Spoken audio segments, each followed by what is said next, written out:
প্রসন্নম জ্ঞানস্বরূপং নিজবোধযুক্তম যোগীন্দ্রমিড্রিয়ং ভবরোগবৈদ্যং শ্রীমদ্গুরুং নিত্যমহং ভজামি।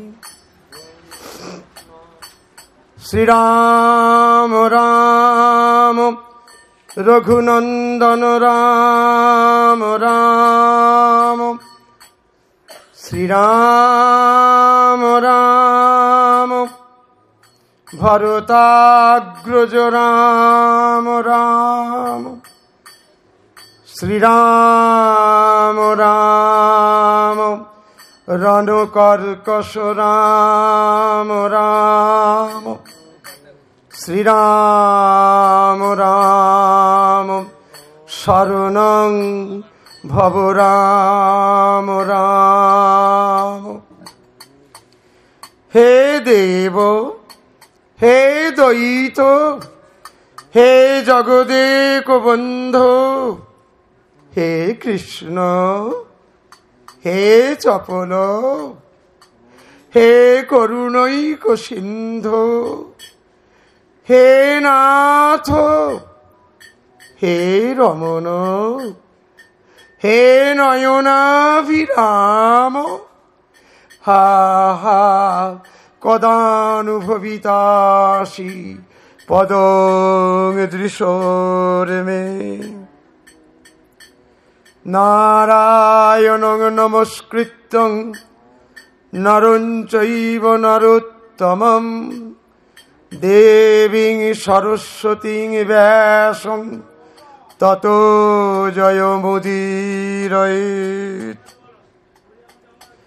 ওম নমো নারায়ণায় নমঃ, ওম নরোত্তমায় নমঃ, ওম দেবী সরস্বত্যৈ নমঃ, ওম বেদব্যাসায় নমঃ, ওম নমো ভগবতে বাসুদেবায়।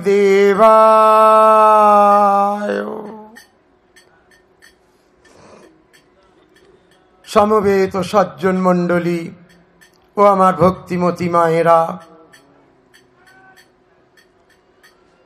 ভগবান সীতারাম দাস ওঙ্কারনাথ দেবের অপার করুণায় তিনি আজকে এখানে নাম সুন্দর রূপে বিরাজ করছেন। আনন্দময় সীতারাম এখানে নাম রূপে অবতীর্ণ হয়েছেন। তার শ্রীমুখের কথাই ছিল, নাম রূপে অবতীর্ণ স্বয়ং ভগবান, নাম দানে নাম গানে সপমন প্রাণ। সারাটা জীবন উদাত্ত কণ্ঠে একটি কথাই ঘোষণা করেছেন, এটা সত্য ত্রেতা দাপর নয়, কলিযুগ, নামের যুগ।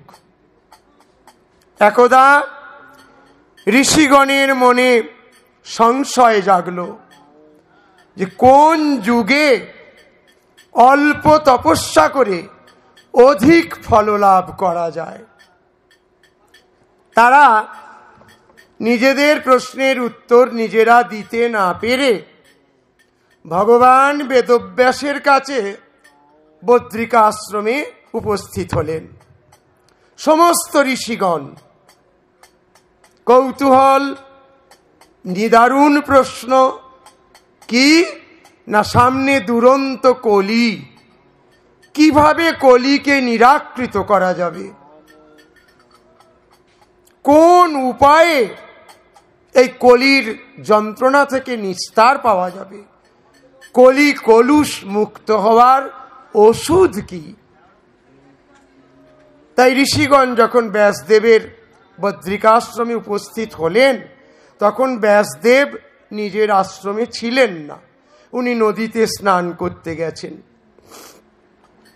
পাশের কোনো আশ্রম থেকে অন্য কোনো মুনি বললেন যে ভগবান বেদব্যাসজি ওই নদীতে স্নান করতে গেছেন, আপনারা ওইখানে যান, ওনার সঙ্গে দেখা হবে। ঋষিরা এক কথায় বিশ্বাস করে বেদব্যাসকে স্মরণ করে সেই নদী তীরে গিয়ে হাজির হলো। গিয়ে দেখলেন কোটিভোর জলে ব্যাসদেব দাঁড়িয়ে নদীতে স্নান সারছেন। স্নানটা সারছেন কিভাবে? 3টি করে ডুব দিচ্ছেন আর তার শ্রীমুখ থেকে একটি বাণী উচ্চারিত হচ্ছে, যেমন কলি ধন্য কলি ধন্য কলি ধন্য। 3টি ডুব দিলেন। তারপরেই বলছেন ধন্যা স্ত্রী ধন্যা স্ত্রী ধন্যা স্ত্রী। 3টি ডুব দিলেন। তারপরেই বলছেন সাধু শূদ্র সাধু শূদ্র সাধু শূদ্র। আরো 3টি ডুব দিলেন। স্নান সারা হলে সূর্যার্ঘ্য দিলেন, তর্পণ করলেন, সূর্য প্রণাম করলেন। এইবার গন্তব্যস্থলে উঠে আসার ইচ্ছে নিয়ে তীরের দিকে অভিমুখ করে জল থেকে উঠতে লাগলেন।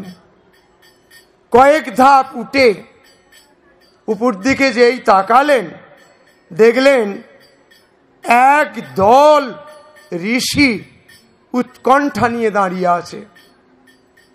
বেদব্যাসজি উঠে এসে বললেন, কি ব্যাপার? একসঙ্গে এতজন মুনি, কি উদ্দেশ্য নিয়ে? ঋষিগণ বললেন, আমরা যে জন্যে এসেছি আমরা সেটা পরে বলছি, তার আগে হে ভগবান, আপনি কৃপা করে বলুন তো, আপনি যে নদীতে স্নান করছিলেন, আপনি বললেন কলি ধন্য 3 বার, ধন্যা স্ত্রী 3 বার, সাধু শূদ্র 3 বার বলে 3টি করে ডুব দিলেন। এর মানে কি? তখন বেদব্যাসজি বলছেন, হ্যাঁ ঠিকই শুনেছ, প্রশ্ন যখন আছে উত্তর তো আছেই। শোনো বলি, সত্য যুগে 10 বছর ধ্যান করলে যে ফল পাওয়া যায়, ত্রেতা যুগে 1 বৎসর কাল ভগবানের উদ্দেশ্যে যজ্ঞ করলে যে ফল পাওয়া যায়, দাপর যুগে 1 মাস ব্যাপী ভগবানের পূজা অর্চনা করলে যে ফল পাওয়া যায়, কলিযুগে কেবলমাত্র একটা দিন রাত গোবিন্দ কীর্তন, হরি কীর্তন, বাসুদেবের নাম কীর্তন, জগন্নাথ দেবের নাম কীর্তন করলে মানুষ অনায়াসে সেই ফল লাভ করে। অহরাত্রেণ কলৌ গোবিন্দ কীর্তনাথ। সত্যযুগে 10 বৎসর করে যা হতো, ত্রেতা যুগে 1 বছর যজ্ঞ করে যা পেত, কিংবা দাপর যুগে 1 মাস ভগবানের পূজা অর্চনা করে যে ফল পাওয়া যেত, এই কলিযুগে মাত্র একটা দিন রাত ভগবানের নাম কীর্তন করলে সেই একই ফল লাভ করা যায়। তাই বলেছি কলি ধন্য। ঋষিরা বললেন, যেখানে 10 বছর ধ্যান করতে হতো, 1 বছর যজ্ঞ করতে হতো, 1 মাস ভগবানের পূজা অর্চনা করতে হতো, সেখানে মাত্র একটা দিন রাত এত কম কেন? আর ফল একই কেন? ব্যাসদেব বললেন, যুগটা তো কলি, কলির মানুষের পরমায়ু ক্ষীণ, ধৈর্য সহ্য সবই অল্প। আর কলিযুগের মানুষ তপস্যাহীন, কারোর ভেতরে সেই তপস্যা নেই। একে তপস্যাহীন, তাতে ক্ষীণ পরমায়ু, আর রোগ শোক অভাব, অশান্তি এই সবে জর্জরিত। কাজেই শ্রী ভগবান কলিযুগের জন্যে পথ অত্যন্ত সহজ করে দিয়েছেন। অহরাত্রেণ কলৌ গোবিন্দ কীর্তনাথ, মাত্র একটা দিন রাত ভগবানের নাম করলে অনায়াসে কলি কলুষ থেকে মুক্ত হবে। কলিরাজকে নিরাকৃত করার, কলির যন্ত্রণা থেকে আরাম পাওয়ার ওষুধ একটাই, শ্রী ভগবানের নাম কীর্তন। জগন্নাথ, বাসুদেব, ত্রিবিক্রম, মাধব, অচ্যুত, গোবিন্দ, কৃষ্ণ, যে যে নামেই তার কীর্তন করুক, তাকে স্মরণ করুক, এই একটা দিন রাতেই অসীম ক্ষমতা। নামের মহিমা সমস্ত শাস্ত্র উদাত্ত কণ্ঠে ঘোষণা করেছেন। তাই বলিছি কলি ধন্য। কলিতে একটা দিন রাত নাম করলেই মানুষ কৃতার্থ হবেই হবে। তারপরে আপনি বললেন ধন্যা স্ত্রী। কেন স্ত্রীজনকে ধন্যবাদ দিলেন কেন? ঠিকই শুনেছ, স্ত্রী জাতিকে আমি ধন্যবাদ দিয়েছি কারণ একটাই, বেদ বিহিত কোনো সৎকর্মে নারী জাতির অধিকার নেই।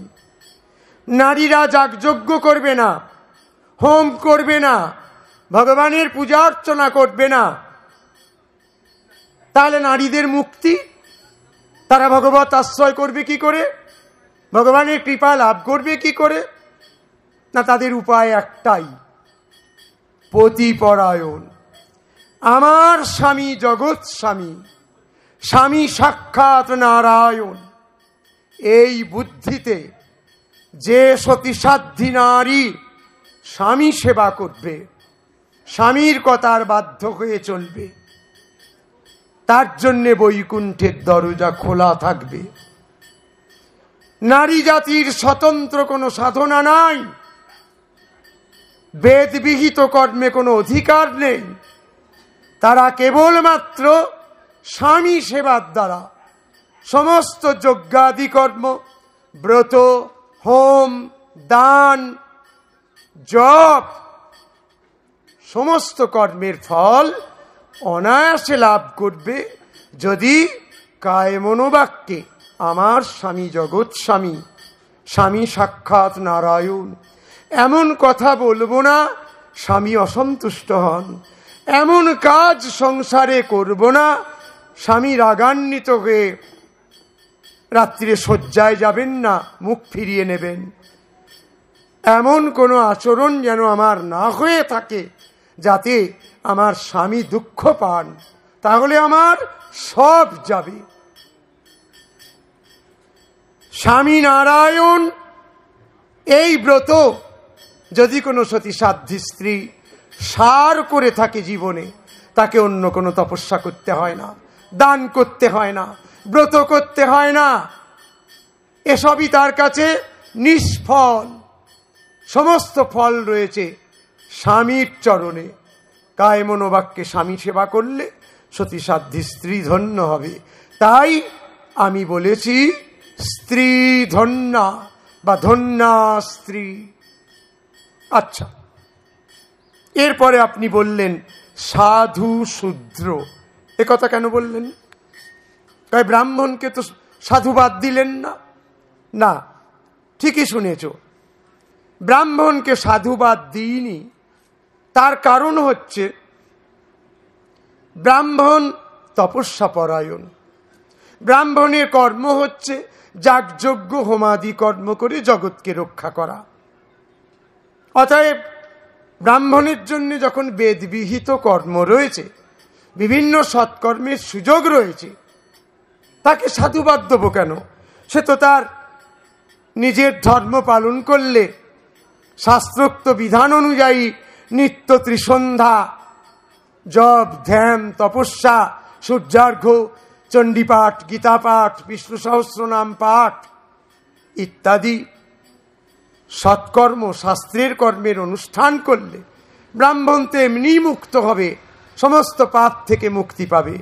তাই তাদের আমি সাধুবাদ দিইনি, দিয়েছি শূদ্রকে। কেন না, শূদ্রের প্রথমত বেদবিহিত কর্মে অধিকার নেই, দ্বিতীয়ত সকল শাস্ত্র ঘোষণা করেছে ব্রাহ্মণ, ক্ষত্রিয়, বৈশ্য এই 3 বর্ণের সেবা করলে শূদ্র অনায়াসে সমস্ত তপস্যার ফল লাভ করবে, বৈকুণ্ঠের দরজা খুলে যাবে। ব্রহ্মার মুখ থেকে ব্রাহ্মণ, ব্রহ্মার বাহু থেকে ক্ষত্রিয়, ব্রহ্মার উরুদেশ থেকে বৈশ্য, ব্রহ্মার চরণ থেকে শূদ্রের আবির্ভাব। 4টি বর্ণ তৈরি করলেন। মুখ থেকে এলো ব্রাহ্মণ, বাহু থেকে এলো ক্ষত্রিয়, উরুদেশ থেকে এলো বৈশ্য, চরণ থেকে জন্মালো শূদ্র। ব্রাহ্মণ, ক্ষত্রিয়, বৈশ্যের উপনয়ন সংস্কার আছে, গায়ত্রী আছে, বেদবিহিত কর্মে অধিকার আছে। শূদ্রের বেদবিহিত কর্মে অধিকার নেই, এদের উপনয়ন সংস্কার অর্থাৎ পইতে হয় না, এদের গায়ত্রী শব্দ উচ্চারণ করার অধিকার নেই। এদের প্রধান তপস্যা ব্রাহ্মণ, ক্ষত্রিয়, বৈশ্য 3 বর্ণের সেবা করা, আর সর্বোপরি শ্রী ভগবানের নাম কীর্তন। এ নাম হেলা করে হোক, শ্রদ্ধা করে হোক। হেলয়া শ্রদ্ধয়া নাম রটন্তি মম জন্তব, তেষাং নাম সদা প্রার্থ বর্ততে হৃদয়ে মম। গীতাতে শ্রী ভগবান শ্রীকৃষ্ণ বলছেন, আমার নাম অবহেলা করে, তাচ্ছিল্য করেও যদি কেউ করে, তথাপি নামের অনন্ত শক্তি, অপার মহিমা, আমি তার নাম আমার হৃদয়ে সারাটা জীবন গ্রথিত রাখি। যে ভক্ত আমার নাম কীর্তন করে, আমি সেই ভক্তের নাম আমার হৃদয়ে গেঁথে রাখি, তাকে কোনোদিন আমি ছেড়ে দিই না, তাকে কখনো আমি ভুলে যাই না, তার হাত কখনো আমি ছেড়ে দিই না। কলিযুগ, নামই একমাত্র অস্ত্র, যে অস্ত্রে কলিকে বধ করা খুব সহজ। কলিরাজ চাইবেন নামের বাধা সৃষ্টি করতে, নাম বন্ধ করতে, নামের প্রতিবন্ধকতা হতে, নামকে যে কোনো উপায়ে মুখ ফিরিয়ে দিতে। কিন্তু ভগবান বললেন অসম্ভব। জানি যে এই যুগের কর্তা তুমি, তরবারিতে শান দিয়ে সর্বদাই চোখ রাঙাচ্ছ, কিন্তু ভুলে যেও না আমি অনন্ত কোটি ব্রহ্মাণ্ডের মালিক, আমি সেই পূর্ণ ব্রহ্ম নারায়ণ, আমি ত্রেতা যুগে পূর্ণ ব্রহ্ম ভগবান শ্রীরাম, আমি দাপরের সেই বৃন্দাবনের প্রেমিক কৃষ্ণ, আবার দ্বারকা ভূমিতে কুরুক্ষেত্র ধামে পঞ্চপাণ্ডবের পাশে সৈনাবেশে দ্বারকাধিপতি শ্রীকৃষ্ণ। একটা সময় আমি বাঁশি বাজিয়ে গোপীদের মনোরঞ্জন করেছি, তাদের স্বপ্ন সার্থক করেছি, তাদের তপস্যার ফল তাদেরকে দান করেছি। যথাসময়ে দ্বারকায় বংশধরদের নিয়ে লীলা করেছি, এবং ধরিত্রী দেবীকে যে কথা দিয়েছিলাম যে তোমার জন্যই আমাকে পৃথিবীতে যেতে হবে, তোমার ভার আমি হরণ করব, আমি যথারীতি কুরুক্ষেত্র যুদ্ধ করে ধরিত্রীর ভার কমিয়েছি, আমার কাজ শেষ, এবার আমি হাসতে হাসতে স্বস্থানে প্রস্থান করব। তো এটা হলো কলিযুগ। এ যুগে জপ, ধ্যান, তপস্যা সবই ক্ষণিকের। মানুষের সে ধৈর্য নেই, সহ্য নেই, সবকিছুই চরম অসুবিধের মধ্যে, নিদারুণ সংকটের মধ্যে করতে হয়। কিন্তু যেটা সহজ, সরল এবং যার ফল অসীম, অনন্ত, সে হলো এই হরিনাম সংকীর্তন। নারদ ব্রহ্মাকে জিজ্ঞাসা করছেন, হে পিতামহ, সামনে দুরন্ত কলি, আপনি অনুগ্রহ করে বলুন কলিকলুষ থেকে নাশ হবার ওষুধ কি? ব্রহ্মা বললেন, হরে কৃষ্ণ কৃষ্ণ কৃষ্ণ হরে হরে, হরে রাম রাম রাম হরে হরে। এই যে 16 নাম 32 অক্ষর, এই হচ্ছে কলিকে নাশ করার, কলি কলুষ থেকে মুক্ত হওয়ার সর্বোত্তম উপায়। এমন শ্রেষ্ঠ উপায় সমগ্র বেদে আর দেখা যায় না। কিন্তু কি? নারদ বলছেন কিন্তুটা কি?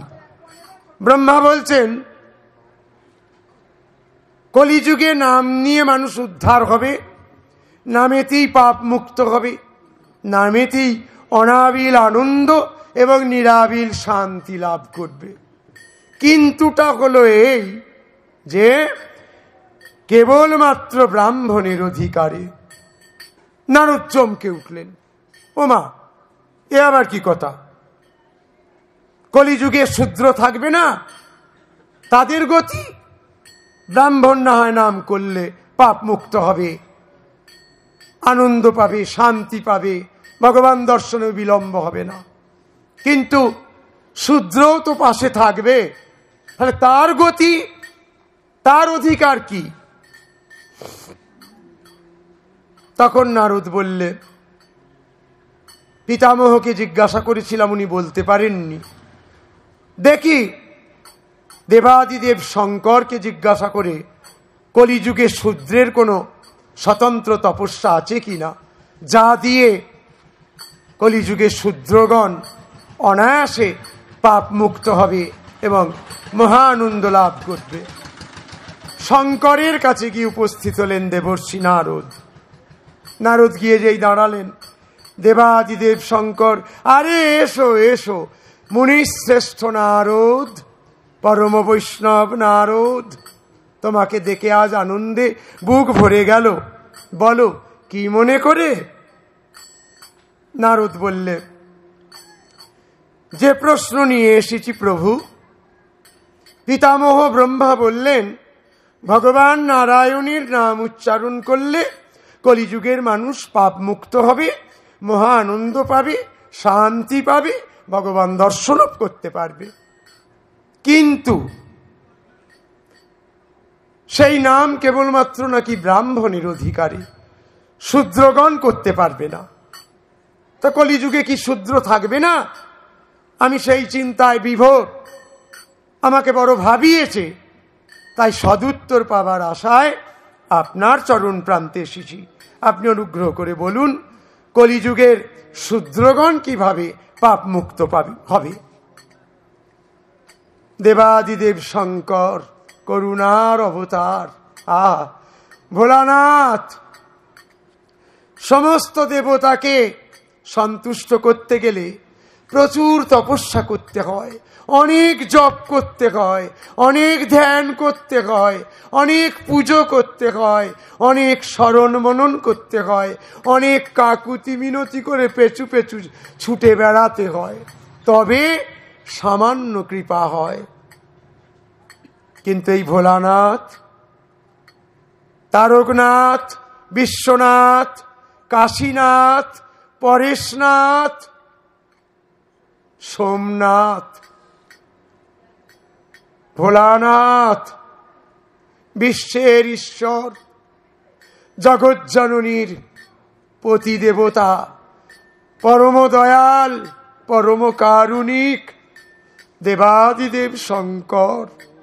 বড় ভালোবাসা, জীবের জন্য বড্ড কষ্ট পান, আর কঠিন কঠোর তপস্যা করে হৃদয় গলাতে হয় না। একটা বেলপাতা আর একটু গঙ্গা জল দিলেই নিজের কৈলাস পর্যন্ত দিয়ে দিতে পারেন। অসীম শক্তি আর এত বড় মনের পরিচয় আর কোনো দেবতার নেই। সমস্ত দেবতা দিগের মধ্যে মনের দিক থেকে অত্যন্ত বড়, খুব সহজে গলে যান, নিজেকে পর্যন্ত দিয়ে ফেলেন। জগজ্জননী দেবী দুর্গা যদি কপালে বউ না হতো, না খেয়ে মরতে হতো। নিজের খিদে পায় সেটাও বুঝতে পারে না।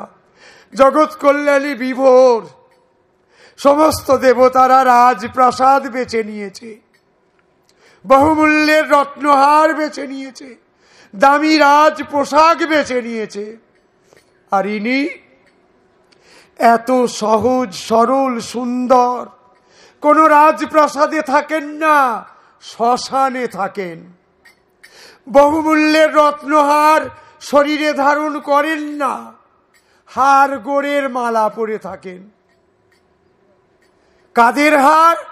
গরু ছাগল হাঁস মোষ না গো, পরম বৈষ্ণব, যারা দিবারাত্র রাম নাম, কৃষ্ণ নাম, দুর্গা নাম করে, তারা দেহত্যাগ করলে তাদের হাড় গুনিকে মালা গেতে দেবাদিদেব শঙ্কর গলায় পরে আনন্দ করেন।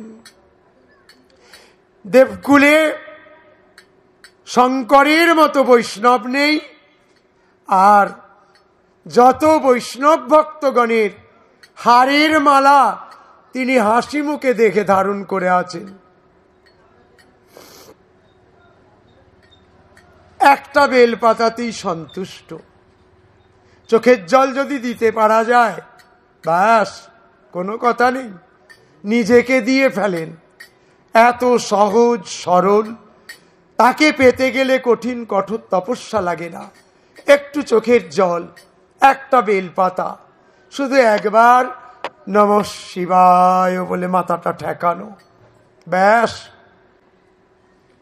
তা নারদ যখন গিয়ে বললেন যে বেদে শূদ্রগণের কোনো অধিকার নেই, এমনকি এই হরে কৃষ্ণ নামও ব্রাহ্মণ ছাড়া কেউ করতে পারবে না, তাই আমাকে খুব ভাবিয়েছে। ব্রহ্মা এর উত্তর দিতে পারেননি, আপনি যদি কোনো ব্যবস্থা করেন। বলে নিশ্চয়ই পারি। দেবাদিদেব শঙ্কর কলির শূদ্রগণের কথা চিন্তা করে নারদের ব্যথা দূর করতে কাগজ কলম নিয়ে বসলেন। তন্ত্রশাস্ত্রের সৃষ্টি হল, যোগসার তন্ত্র আর রাধা তন্ত্র, দুটি তন্ত্রশাস্ত্রের জন্ম দিলেন ভগবান শঙ্কর। বেদ সৃষ্টি করেছেন ব্রহ্মা, তন্ত্র সৃষ্টি করলেন শঙ্কর। তন্ত্রশাস্ত্র তৈরি করে উপহার দিচ্ছেন কাকে? না, জগজ্জননী দেবী দুর্গাকে। বলে, হে পার্বতী, আমি দুটো অমূল্য সম্পদ এনেছি, তোমার হাতে দিয়ে আমি ধন্য হব। কি গো ভোলানাথ, আমাকে দিয়ে ধন্য হবে এমন কি সম্পদ? বলে, খুলেই দেখো না। যোগসার তন্ত্র আর রাধা তন্ত্র, দুটি তন্ত্রশাস্ত্র শঙ্কর লিখলেন। আর এই দুই মহামূল্যবান তন্ত্রশাস্ত্রের যে গ্রন্থ দুটি, প্রথম দান করছেন পার্বতী হস্তে। আমি তোমার হাতে সমর্পণ করে নিজেকে ধন্য করলাম। পার্বতী পাতা উল্টে দেখলেন যে কলির মানুষের জন্য শঙ্করের বুক ফেটেছে, অন্তর কেঁদেছে। তিনি নতুন করে শূদ্রগণকে কৃপা করার জন্যে এই তন্ত্রশাস্ত্রের সৃষ্টি করেছেন। আর আমাকেই তিনি করুণা করে প্রথম উপহার দিলেন। মাথায় তুলে নিলেন শঙ্করের উপহার। পাতা উল্টে দেখে ভীষণ মনে ধরে গেল, ভালো লেগে গেল। তিনি গ্রন্থ দুটি বুকে করে নিয়ে চললেন কোথায়? না বৈকুণ্ঠের নাথ ভগবান বাসুদেবের কাছে। বাসুদেবকে গিয়ে বললেন, হে অনন্ত কোটি ব্রহ্মাণ্ডের অধীশ্বর, হে প্রাণের ঠাকুর, হে বৈকুণ্ঠপতি, হে রমাপতি বাসুদেব, কৃপা করে আমার এই উপহার আপনি গ্রহণ করুন। শঙ্কর দিলেন পার্বতীকে, পার্বতী নিয়ে গিয়ে দিলেন ভগবান বিষ্ণুর হাতে। বিষ্ণু খুলে দেখে অভিভূত হয়ে গেলেন। আরে বাবা, শঙ্কর কি করেছে! ব্রহ্মা যা পারিনি, আমি যা পারিনি, শঙ্কর তাই করেছে। ওকে নাকি বলে যে ভাঙর ভোলা।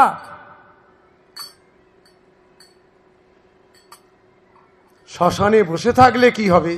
জগৎ কল্যাণের জন্যে বিভোর মুখ সব সময় রাম নামে ডুবে আছে। একটা মুখে রাম নাম করে খুশি হতে পারেনি বলে পঞ্চমুখ ধারণ করেছে। লোকে বলে পঞ্চানন। 5 মুখে সারাটা জীবন ধরে নির্জনে শ্মশানে বসে জগৎ কল্যাণের জন্যে রাম নাম করে চলেছেন। কোনো অবসাদ নেই, বিরক্তি নেই, অধৈর্য নেই, ভুলেও কখনো ছেড়ে দেন না। সেই রাম নাম, সেই কৃষ্ণ নাম। ঠাকুর আমার কলিযুগের পরম দয়াল গৌরাঙ্গ মহাপ্রভু, তিনি যখন দেখলেন কলিযুগের মানুষের চরম দুঃখ দুর্দশা যন্ত্রণা, তিনি সকল শাস্ত্র পাঠ করতে লাগলেন, খুঁজতে লাগলেন কোন উপায়ে কলির মানুষ এই অল্প পরমায়ু নিয়েও অনায়াসে এই ভবসাগর থেকে উত্তীর্ণ হতে পারে। বিভিন্ন শাস্ত্র পড়তে পড়তে, পাতা উল্টাতে উল্টাতে দেখলেন যে তন্ত্রশাস্ত্র ভগবান শঙ্করের সৃষ্টি। এই যোগসার তন্ত্র আর রাধাতন্ত্রে শঙ্কর সকল বর্ণের অধিকার দিয়ে হরে কৃষ্ণ নামকে সকলকার জন্যে সঞ্চারিত করেছেন। মহাপ্রভু যখন তন্ত্রশাস্ত্র পড়ে উত্তর পেলেন, তখন নবদ্বীপের মাটিতে দাঁড়িয়ে উদাত্ত কণ্ঠে কলির মানুষের উদ্দেশ্যে বললেন, হরের নাম হরের নাম হরের নামৈব কেবলম কলৌ নাস্তেব নাস্তেব নাস্তেব গতিরন্যথা। ওরে কলির মানুষ, তোদের পরমায়ু কম, তপস্যাহীন, ধৈর্য নেই, সহ্য নেই, রোগ শোক অভাব অশান্তিতে জর্জরিত। তোদের জন্য আমি ওষুধ পেয়েছি। আয় আয়, নবদ্বীপের বুকে ছুটে আয়, নাম গ্রহণ কর, আমার সঙ্গে গলা মিলিয়ে বল, হরে কৃষ্ণ কৃষ্ণ কৃষ্ণ হরে হরে, হরে রাম রাম রাম হরে হরে। রামচন্দ্র এসেছিলেন, তিনি তার মতন। কৃষ্ণচন্দ্র এসেছিলেন পৃথিবীর ভার হরণ করতে, তিনি তার মতন। এলেন চৈতন্য, জগৎ সংসারকে নাম ওষুধ দিয়ে কলিকে নিরাকৃত করার সহজ উপায় বলে দিলেন। মাঝখানে আর একবার ভগবানকে নামতে হলো শ্রীরাম কৃষ্ণ পরমহংসদেব রূপে। কিন্তু এবারকার আশা একদম অন্যরকম। শুরু থেকেই কৃষ্ণ নাম শুনতেন, নাম শুনে ধেই ধেই করে নাচতেন, ভাবে বিভোর হয়ে কাপড় খুলে যেত, কিন্তু প্রচার বিমুখ, কখনো হরিনাম প্রচার করেননি। এ কথা বলেছেন কলিতে নারদীয় ভক্তি। নারদ যেহেতু পরম বৈষ্ণব, জীব অবশভাবে সারাদিন কৃষ্ণ নাম করে, অতএব রামকৃষ্ণ পরমহংসদেব উদাত্ত কণ্ঠে বললেন যে কলিতে নারদীয় ভক্তি। নাম শুনতেন, ধেই ধেই করে নাচতেন, নামে কাপড় খুলে যেত, হুঁশ থাকতো না, মোহর্মোহ সমাধি, কিন্তু নাম প্রচার করেননি। 51 বছরের লীলা শেষ করে চলে গেলেন। মাত্র 6 বছর বাদে আবার ঘুরে আসতে হলো কলির মানুষের দুঃখ দূর করার জন্যে। এবারে সীতারাম দাসঙ্কার নাথ রূপে এলেন। এসে এবারে আর মহাপ্রভু 48, রামকৃষ্ণ 51, ঠাকুর আমার 91 বছর শরীরটাকে টিকিয়ে রাখলেন আমাদের জন্যে।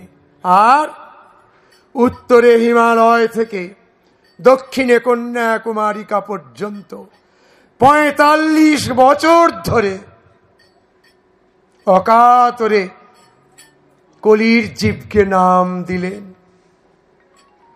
উদাত্ত কণ্ঠে বললেন, যত নাম তত আনন্দ, একটা কামনা করে নাম করলে 100 কামনা পূর্ণ হয়। নাম নামই অভিন্ন, নাম করা আর নামীর হাত ধরে থাকা একই কথা। আমি বলছি বলে কর, আমি শুনছি জেনে কর, আমি আনন্দিত হব জেনে কর। ভক্তি শ্রদ্ধা নেই তাতে ক্ষতি নেই, নাম ভক্তি এনে দেবে। সর্ষে পড়া যেমন ভূত যেখানেই থাকুক টেনে বার করে, তেমনি নামের অনন্ত শক্তি, অপার মহিমা। তুমি ফলাফল জানো আর চাই না জানো, সে তার ফল ফলাবে। অশ্রদ্ধা অভক্তি করে গায়ে নাইট্রিক অ্যাসিড দিলে গা পুড়ে গিয়ে ফোসকা হয়। অভক্তি অশ্রদ্ধা করে গায়ে বিচুটি রগড়ালেও জ্বালা করে। বাচ্চা ছেলে না জেনে বিষ খেয়ে ফেললে বিষক্রিয়া হয়, বিষ বাচ্চা বলে ক্ষমা করে না। রোগী অজ্ঞান হয়ে গেছে, প্রাণটা থাকতে থাকতে যদি মুখে ওষুধটা দেওয়া যায়, একটা ইঞ্জেকশন পুশ করা যায়, সে নড়ে চড়ে আবার তাকাবে, কারণ সে তো মরে যায়নি, অজ্ঞান হয়ে গেছে। ওষুধ ওষুধের কাজ করবেই। তেমনি সামান্য আলাকুশি, বিচুটি, নাইট্রিক অ্যাসিড, লঙ্কা, নিম পাতা যদি নিজের ধর্ম পালন করে, তো ভগবানের অনন্ত শক্তি, তার নামের অসীম গুণ, তার নামের কত তাহলে ক্ষমতা, তিনি পারবেন না এমন হয়, অসাধ্য সাধন করতে পারে। নাম রোগ মুক্ত করে, নাম শোক মুক্ত করে, নাম পাপ মুক্ত করে, নাম মহা আনন্দ দিতে পারে, নাম শান্তির সাগরে ডুবিয়ে রাখে। সর্বোপরি নাম নিজে নামই হয়ে এসে দর্শন দিয়ে বুকে তুলে নিতে পারে। এই হলো নাম।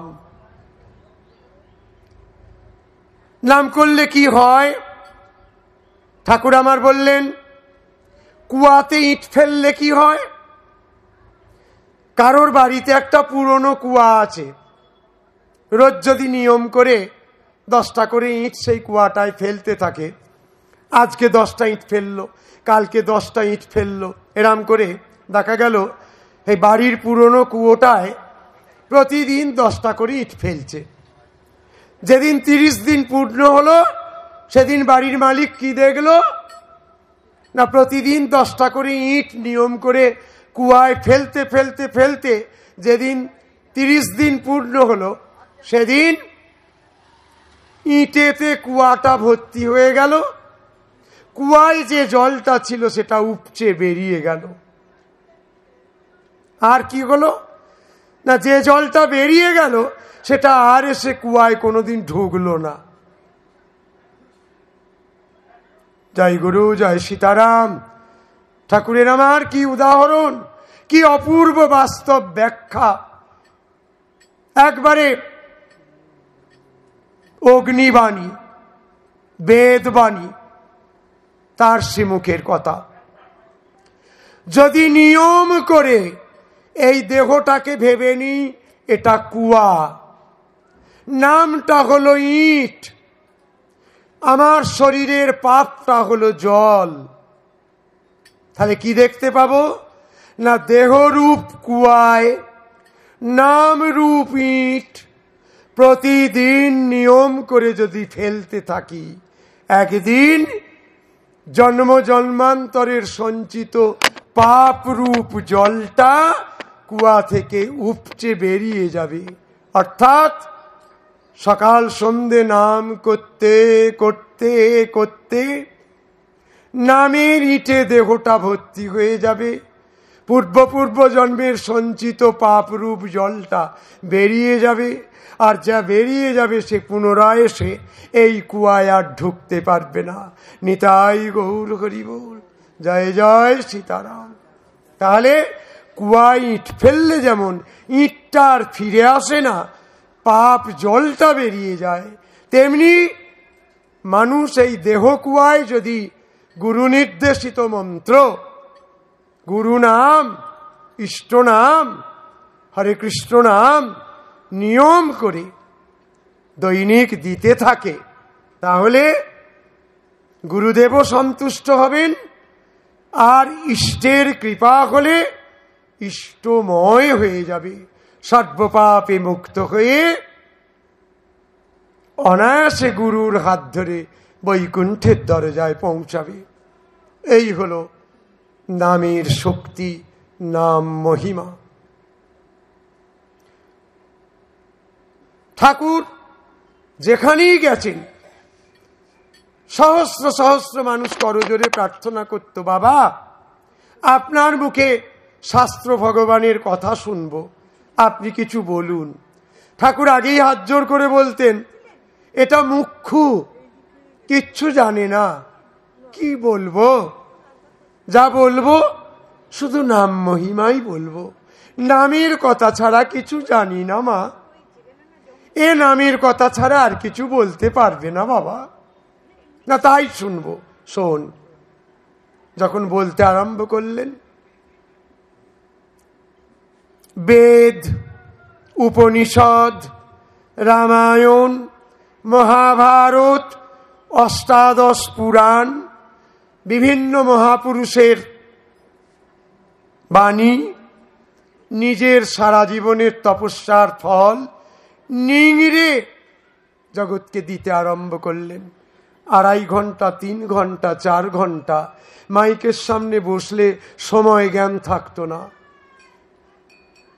প্রাণ মন খুলে বলে যাচ্ছেন, বলছেন প্রকৃতই নাম মহিমা, কিন্তু সে এত বিরাট আকার। ভাগবতে কলম দিয়ে মহামুনি বেদব্যাস একটি সুন্দর কথা জগৎকে উপহার দিয়েছিলেন।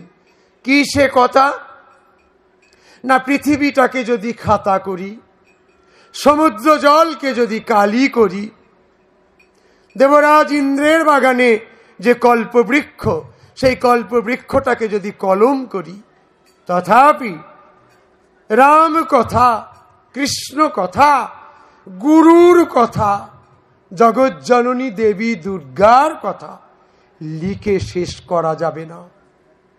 চেষ্টা করলাম মাত্র, জগতের কল্যাণ হবে জেনে, জীব আনন্দ পাবে জেনে চেষ্টা করেছি মাত্র, শেষ করা যায় না। তাহলে বুঝুন,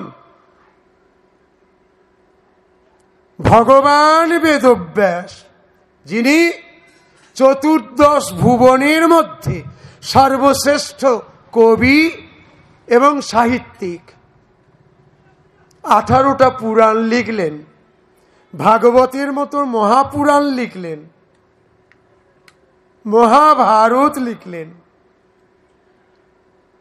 তারপরে তিনি বলছেন যে পৃথিবীটাকে যদি খাতা করি, সমুদ্র জলকে যদি কালি করি, আর কল্পবৃক্ষকে যদি কলম করি, তথাপি রাম নাম, কৃষ্ণ নাম, গুরু নাম, দুর্গা নাম লিখে শেষ করা যায় না।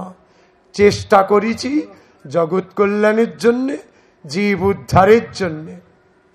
এটা যদি ব্যাসের কথা হয়, আমরা কত জপ করি গো, কতটুকু নাম করি গো, কি তার কথায় আনন্দ পাই গো। সীতারাম অসীম অনন্ত অধরা, 91 বছর ধরে তিনিই বললেন, কিছুই বলতে পারলাম না, সব না বলা রয়ে গেল। 150 খানা গ্রন্থ রচনা হলো, বললেন কিছুই বলা হলো না, সবই না বলা রয়ে গেল। 150 খানা গ্রন্থ, চিন্তা করতে পারেন। 91 বছরের লীলায় গোটা ভারতবর্ষ ইলেকট্রিকের মতন ছুটে বেরিয়েছেন। 80টার উপর আশ্রম প্রতিষ্ঠা করেছেন, সহস্র সহস্র যজ্ঞ করেছেন, লক্ষাধিক ব্রাহ্মণ সন্তানের উপনয়ন সংস্কার করেছেন, কত হাজার কন্যাদায়গ্রস্ত পিতাকে কন্যাদায় থেকে মুক্ত করেছেন। আর অন্ন বস্ত্র বাসস্থান হিসেব কষে বলা যাবে না। একদিনে 2000 লোক বসে প্রসাদ পেত। একটা চাতুর্মাসে যদি কেউ উপস্থিত থেকে থাকে, আমার কথা মিলিয়ে নেবে। সারাটা জীবন শুধু দিয়েই গেছেন, নিতে কিছু জানতেন না। আমি বলবো মিথ্যে কথা, নিতেন, নিয়েছেন। কি নিয়েছেন জানো? আমাদের রোগ নিয়েছেন, শোক নিয়েছেন, পাপ নিয়েছেন, তাপ নিয়েছেন, জন্ম জন্মান্তরের কলুষগুলো নিয়েছেন। কার্পণ্যতা করেননি দিতে, আর নিতেও একবার ভাবেননি এত পাপ কোথায় রাখবো। কেউ বলছে, বাবা আমি মহাপাপী। দৌড়াট করি বেটা, কি পাপ করেছিস? এমন কোনো পাপ নেই যা আমি করিনি।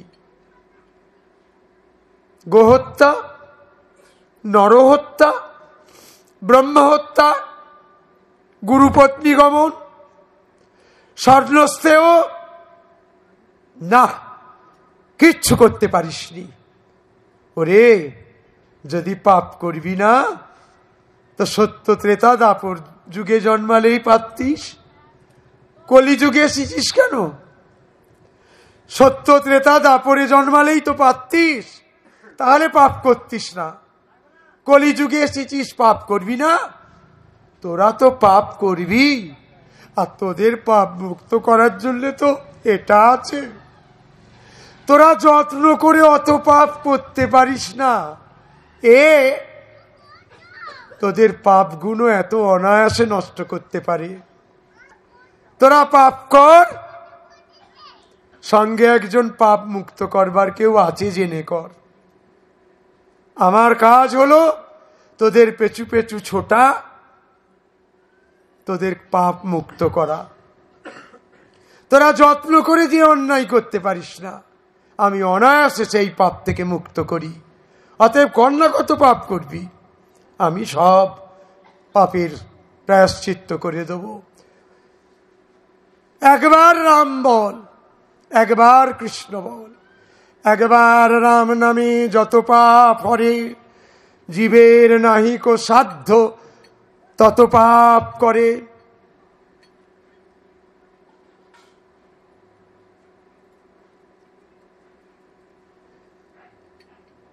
তুলা রাশি যেমন অগ্নিতে ভস্মীভূত হয়, একবার কৃষ্ণ নামে সর্বপাপ ক্ষয়।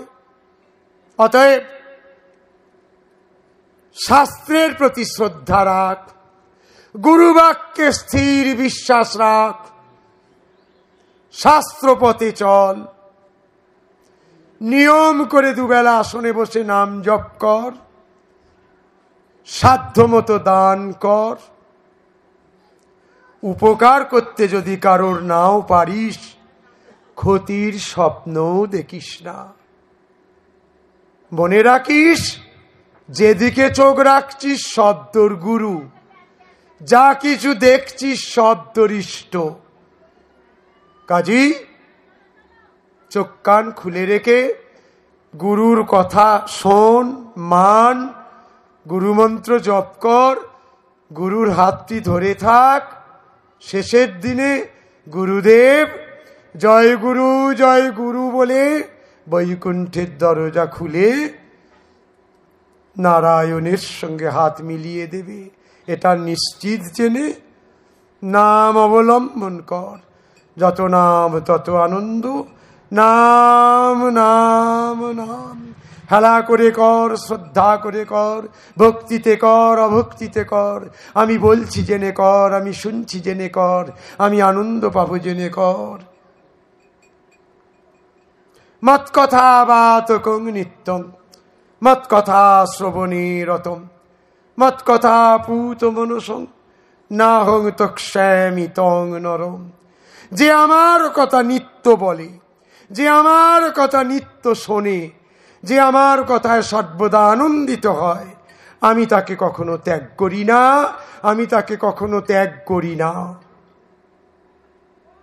আমি তোমার এ কথা বলে যে আমার আশ্রয় নেয়, আমি তাকে চির অমর করে বুকে তুলে নিই। জয় গুরু, জয় নাম, জয় ভগবান। ঠাকুর কথা তো অল্পে শেষ হয় না। শ্রী ভগবানের কথা, নামের কথা শুরু হয়, শেষ হয় না, জোর করে থামতে হয়। তা আজকে ঠাকুর কথার বিশ্রাম এইখানে। এরপরে আমার অনেক নামকারী বাবারা মায়েরা এসেছে, যাদের নাম সীতারাম শুনে অভিভূত হয়ে যান, মুহুর্মুহু সমাধিস্থ হন। ঠাকুর আমার তাদের কণ্ঠে নাম শুনবার জন্যে এখানে অধীর আগ্রহে অপেক্ষা করছেন। আমি ঠাকুর কথার বিশ্রাম এইখানে দিলাম।